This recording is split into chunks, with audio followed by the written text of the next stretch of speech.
Bana, karibu tena mtazamaji kupitia channel ya Biomedia tuweze kufahamu taarifa mbalimbali. On the microphone ni official Rose B. Tuangazie taarifa upande wa siasa.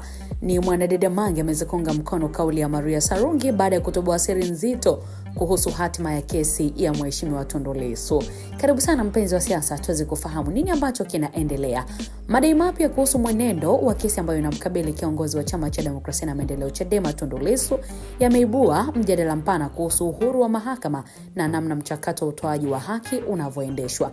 Mjadala huo unachangiwa na mwanaharakati Maria Sarungi ambaye ni kupitia mtandao wake wa kijamii wa X ameweza kutoa madai kuhusu uwezekano wa kuingiliwa kwa mchakato wa utoaji wa uamuzi katika kesi hiyo, ambako Maria Sarungi amewataka majaji wanaosikiliza shauri hilo kutekeleza wajibu wao kwa kuzingatia sheria na ushahidi ambao uliwasilishwa mahakamani. Lakini pia katika chapisho lake Maria Sarungi aliwataja majaji wanaounda jopo linalosikiliza kesi hiyo kuwa ni Jaji Dustani Ndunguru ambaye anaongoza jopo hilo, lakini pia yuko Jaji James Karanyemaha, lakini pia yuko Jaji Ferdinand Kiwonde.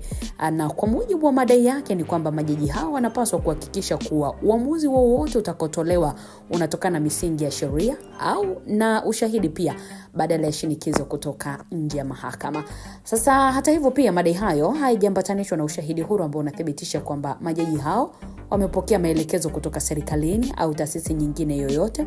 Kwa hiyo ni muhimu kutenganisha madai yanayotolewa katika mijadala ya kisiasa na kijamii na mambo ambayo tayari yamethibitishwa kupitia ushahidi rasmi au taarifa za mamlaka husika. Maria Sarungi pia alidai kuwa kuna watu wanaodaiwa kutumwa kumshauri Lissu kuhusu idadi ya mashahidi ambao wanaweza kuwaita katika hatua inayofuata ya kesi. Hili limeongeza pia mjadala kuhusu namna upande wa utetezi unavyojiandaa iwapo mahakama itaamua kwamba Lissu ana kesi ya kujibu.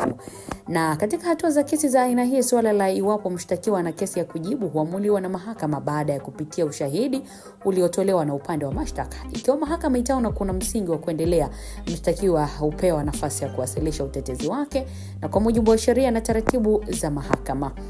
Lakini pia Sarungi ameeleza mtazamo wake kwamba ushahidi uliowasilishwa hadi sasa haujathibitisha kiukweli mashtaka dhidi ya Lissu.